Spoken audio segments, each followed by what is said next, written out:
Ricky, I'm going to give you the floor pretty much right away, but I'm going to ask you to make some introduction to yourself, but also we're doing this on behalf of our Applied AI Design Leaders group. This is really for us a community, a practice. We're looking to kind of bring people together to learn from each other. And Ricky has so kindly gifted already so many resources out in the world. I thought, let's just invite Ricky in and get going and give us a place to start. But also, Ricky, I think you've had your head in this space earlier than the rest of us. So I thought this would be a good place for you to kind of like bring us to where even you've been and bring us along on the journey, like how you've been applying it.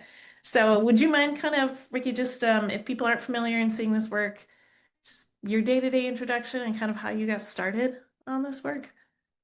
Sure. Hi, everyone. Nice to meet you all. I'm Ricky Teeters. I'm a senior UX designer at Amazon.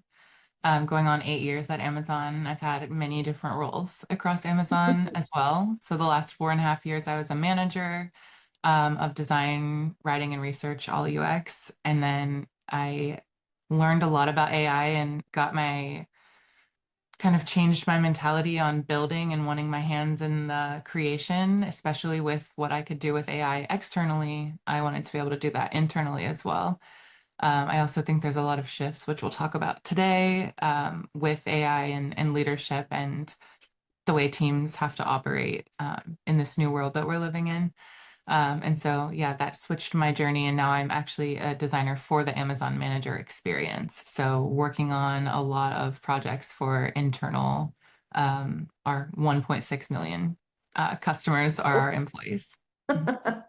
And then, yeah, I wrote a book last year in January. I learned a ton about AI and I had questions of I've been in this industry for 15 years.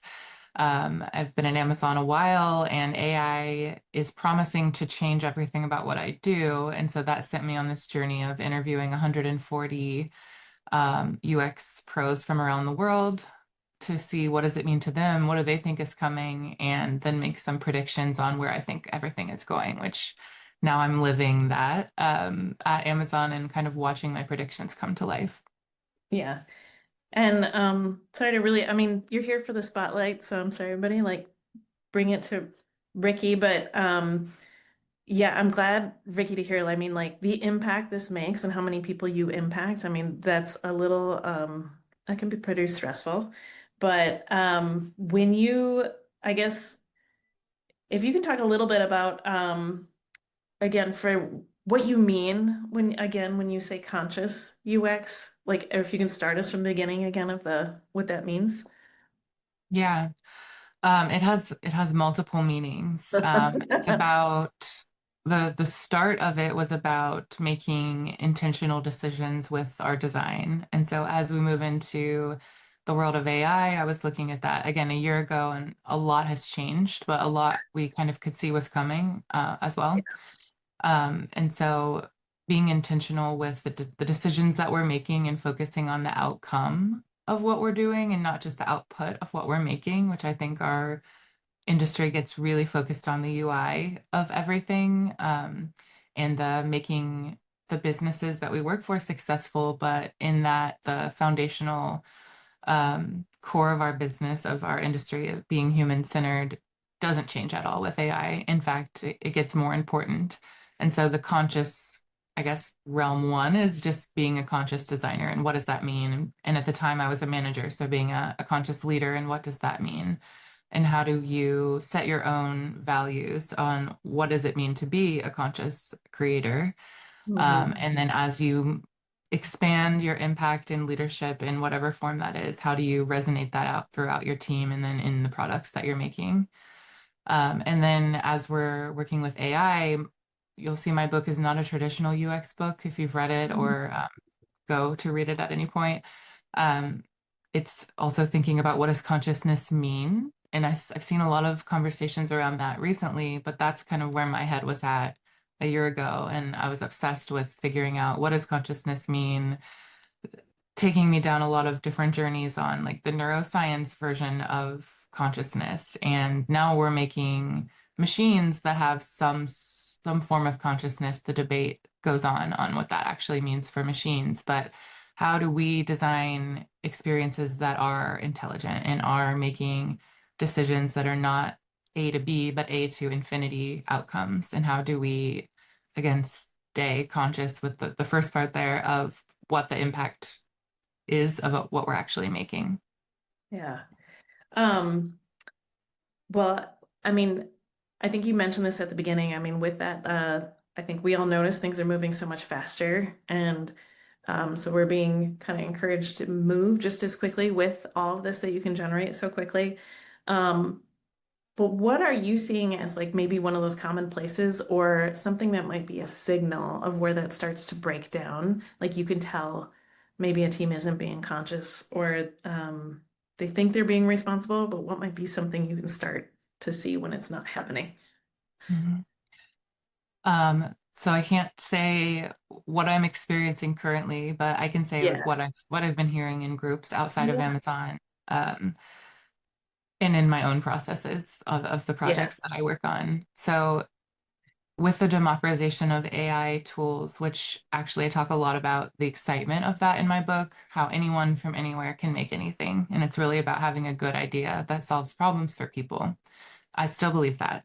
In Hmm. the corporate world, though, we have a lot of roles and they all kind of own parts of the UX. Like it is our role to own the UX, but product managers, if you work with product managers, some people don't. But if you do, then they have a similar, they own the customer experience as much as we do. They own the product itself and the product decisions. And so um, there's this democratization overload that is happening across the industry. And I've seen on Reddit and on LinkedIn that this is Yes. popping up a lot of when anyone can make the artifacts that we traditionally are known for making, the Yeah. design systems, the UI decisions, like the product itself, the prototypes. When anyone can do that from your product partner, who hopefully we have a good relationship with, and hopefully you can come to an agreement on, well, you have a vision and I have a vision. We both made it. It's working. Hmm. Who's the right vision? Right. Um, and then you have other people in the room. Let's say you have a team of seven. Well, all seven can bring their vibe coded prototype at any fidelity. And I would say maybe designer will be using the design system, but anyone, your VP can also do this, right? And they have more Hmm. power. And so I am seeing and hearing more of that of, okay, we were very excited about everyone being able to make these things. And Right. now we have more and more ideas should be good. It should be good, right? Right. It goes back to, are we using the methods that we are known for, that we've studied the whole time we've been in the industry of testing it Hmm. with real humans Hmm. and thinking about the decisions that we're making? Like the thinking doesn't actually get any faster. In Yeah. fact, now we have more to think about. Yes. And AI, adding them to the thinking mix doesn't always help us get to the answer more quickly. Um, that's the way I've been approaching it is yes, having too many ideas can be actually a new bottleneck. We've erased the like getting to the UI MLP, getting to the first version of what this should look like. But now we have many different versions of that. And as people have new ideas, nothing's stopping them from using any available tool to ideate and bring that in or bring it right to a leader. Another challenge. Um, right. So it's about making, were these decisions sound with the conscious UX of it all? What is the impact of these decisions that we're making? Yeah, we made them fast, but we still are responsible for the product that we're creating and the experience and how that impacts Mhm. humans at the end of the day.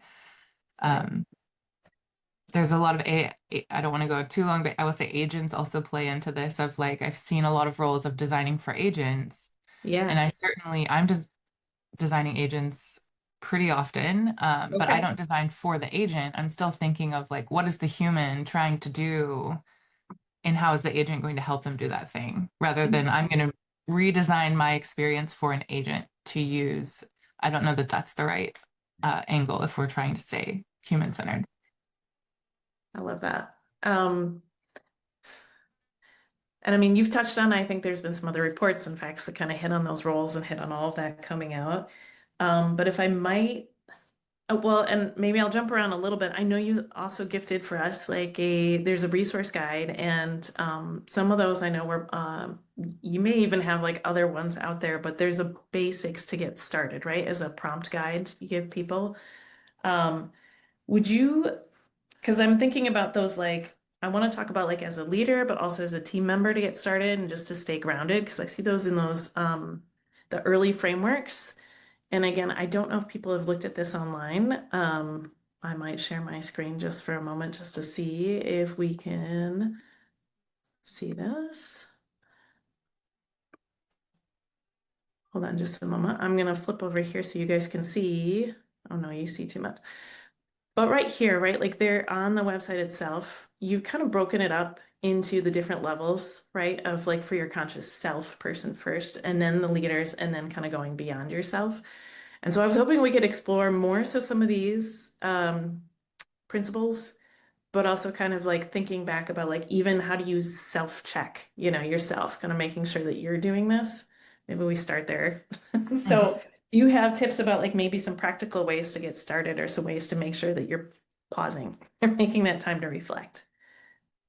Yes, I think the best way to use AI is to have it ask you questions. Mm. And so I do have a prompt on my website. It's similar to the NNG Group's CARE prompt, if you've heard of that. But if you Yeah. haven't, I would Google CARE prompt. And it's just a format. It's not like the one and only, but it does help you Mhm. frame as you're talking to AI to give it the right context so that it's actually helping you achieve the outcome that you're looking for. So Yeah. that forces you to define the outcome right away and the responsible guidelines that you want to have in whatever you're creating. I'd say a lot of us are creating AI with AI now, and so it's Mhm. this inception moment of making sure we're using it Yeah. responsibly and also making it so that it's actually helping us, right? I don't think everyone has the same use for the tools, and some Right. people are more comfortable sticking it, especially designers who have spent their life in Figma. I know that like Figma has Figma Make, um, but I also recommend just starting with a chatbot outside of a design tool and saying, "Here's what I'm wanting to achieve."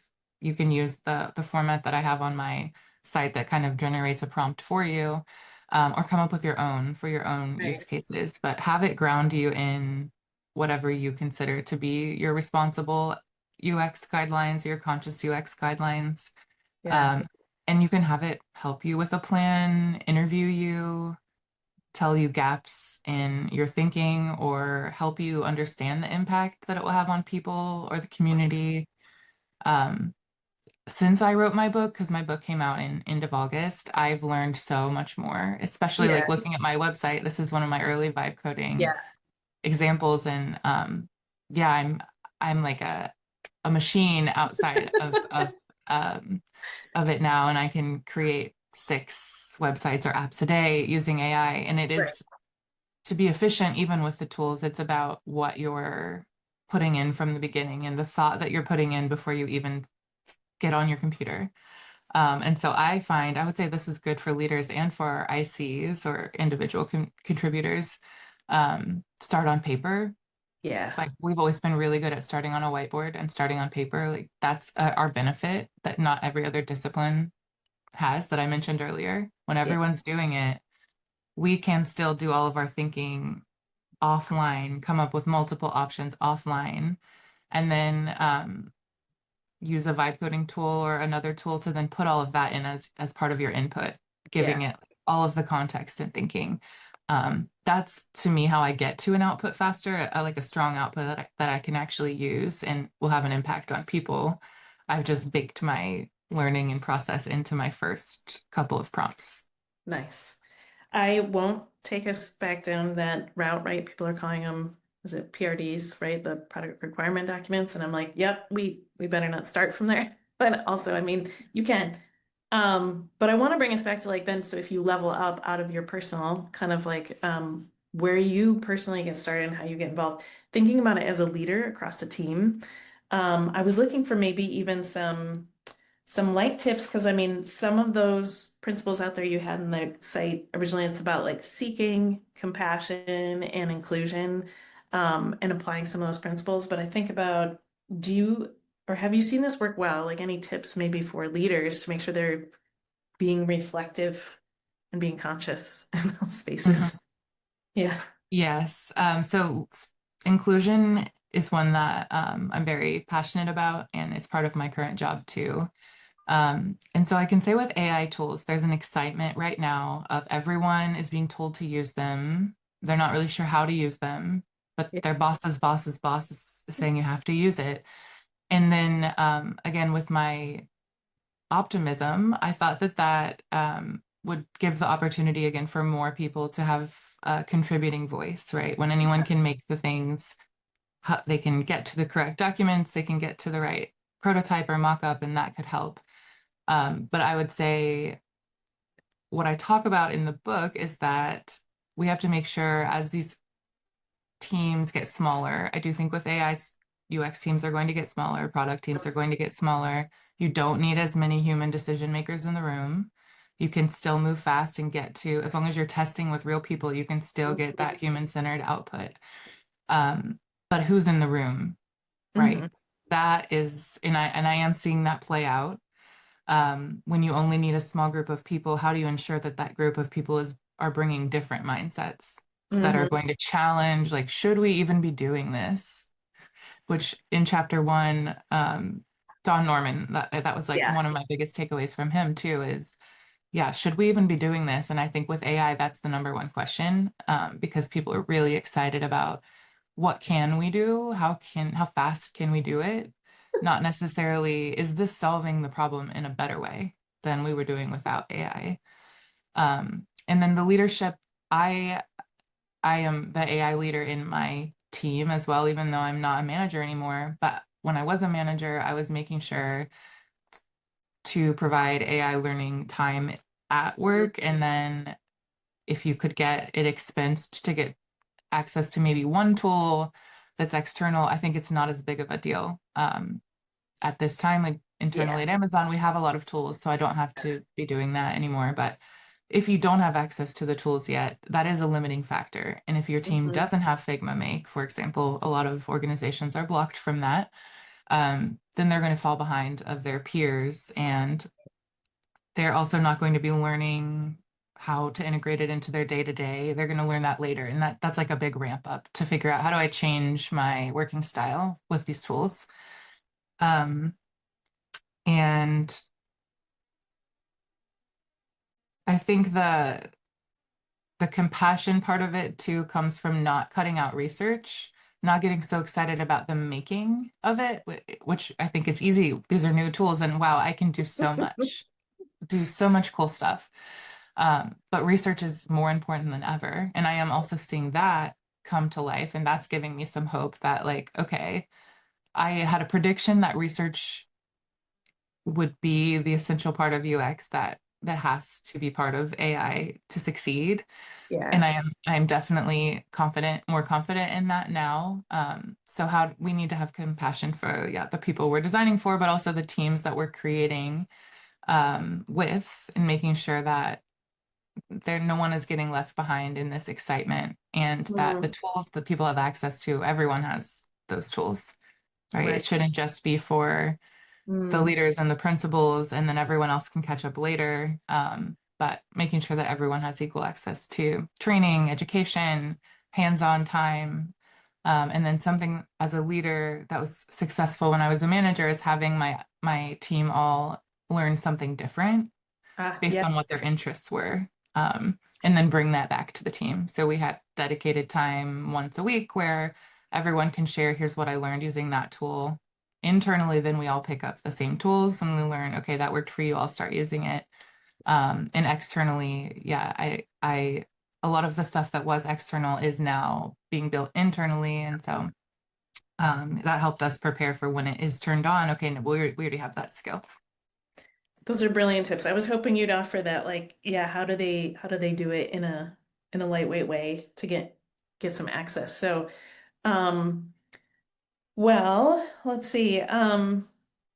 Have you, I guess, getting to just a couple more real examples because I know you can't tell all stories, but and I think you do post a lot on LinkedIn, and I don't know if there's other channels people should follow you or to see some examples of what you're trying because I know you've posted some of those wild experiments that you're running with all sorts of tools, right? Like you haven't limited yourself even to dabbling in everything, but um have you seen some real life examples where it really has, like taking more of a conscious approach has taken a different trajectory for a product or where you've seen it play out that good or bad, like where it has and where it hasn't, I don't know Uh, what to share, but yes and no. So I will say no, no first. The rush, and I do talk about this a lot in the book, right? yeah. We're rushing towards what?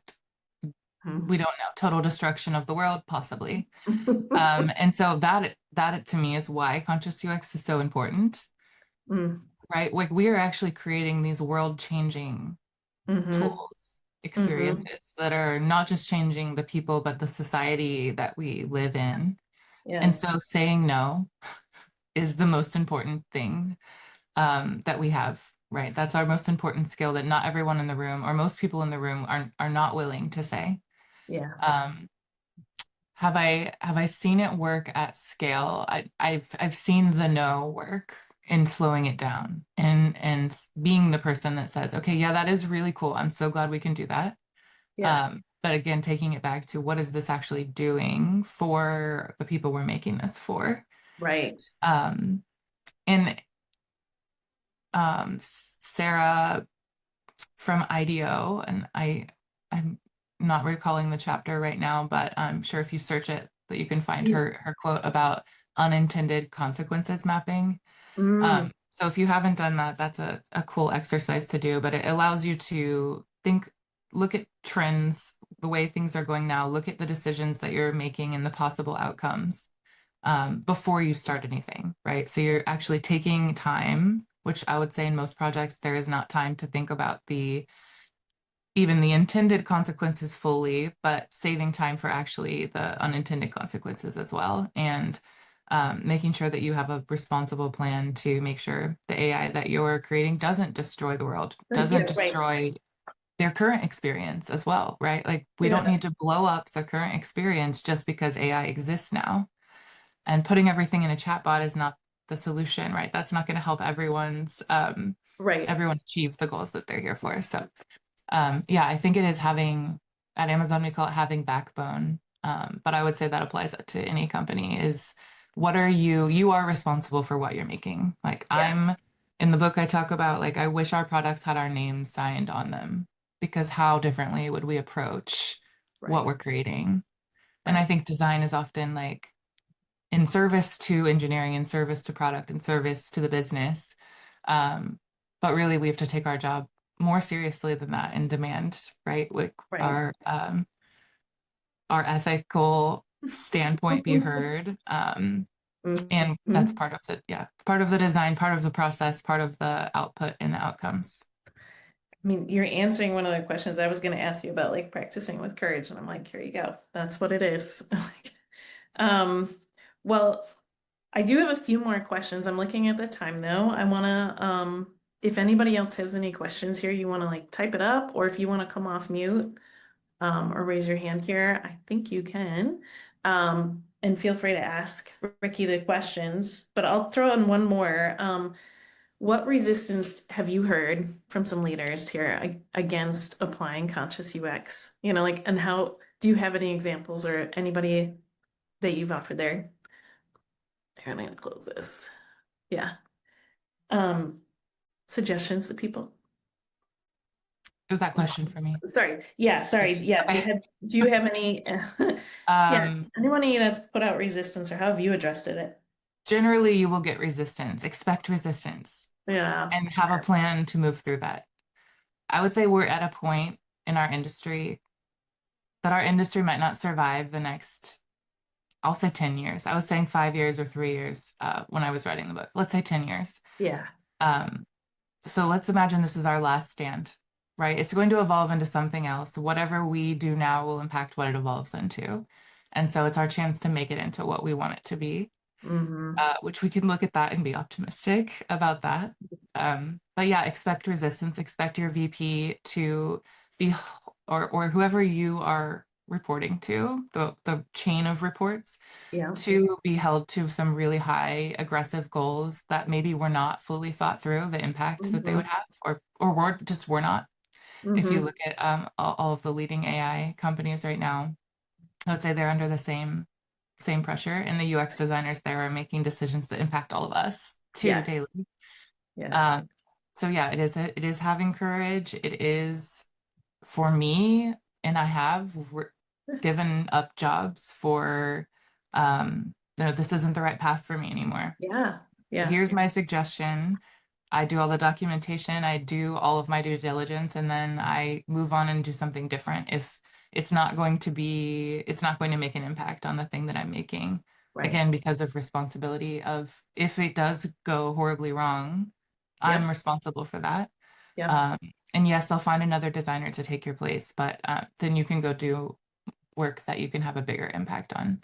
Right. I would say I, as a manager, and leaders at Amazon tend to respect people who approach it in a thoughtful way and do dissent with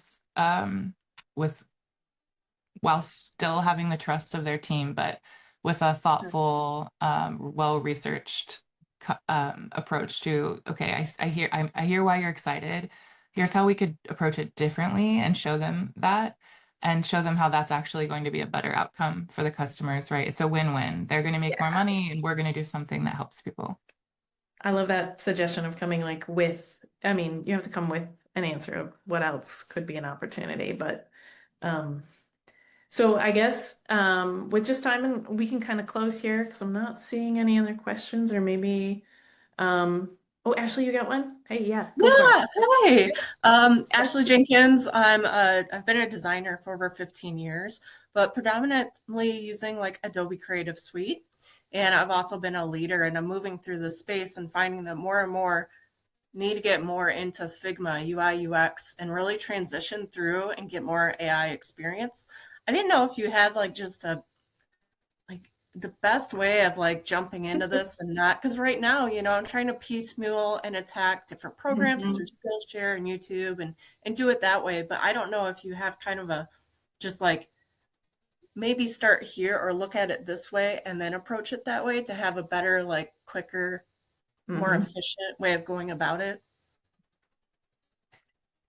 Yes, that's a great question. There's information overload, and we're all struggling with that right now. Even the people, like people come to me and say, "How do you keep up?" Like, I don't. And I've also had to take breaks, and I get burnout, incredibly burnout. And then something brings me back in, and I'm really excited about it. Um, I would not say anyone needs to learn UI, and I'm sorry to the UI designers on the phone Yeah, right now, right, but right. that is what AI is incredible at doing. Um, learn Claude, download Claude to your desktop. It can go into Figma and make the stuff for you. Yeah. It's literally like downloading my 14,000 Sora videos right now because Sora's shutting down. So Oh, yeah. yeah, you can just have Claude. Claude is the AI tool I recommend for UX, Yes. in document writing, in sorting files, in generating prototypes, and actually launching the thing, and you can ask it questions, right? So Yeah. of course you can reach out to me if I'm pretty available to helping, but because I am getting kind of inundated at work and also outside and everyone is needing to learn, I don't have like the right resource to send you other than I think Claude is really easy to learn, and if you've used a chatbot, any chatbot, it's a good one to switch to.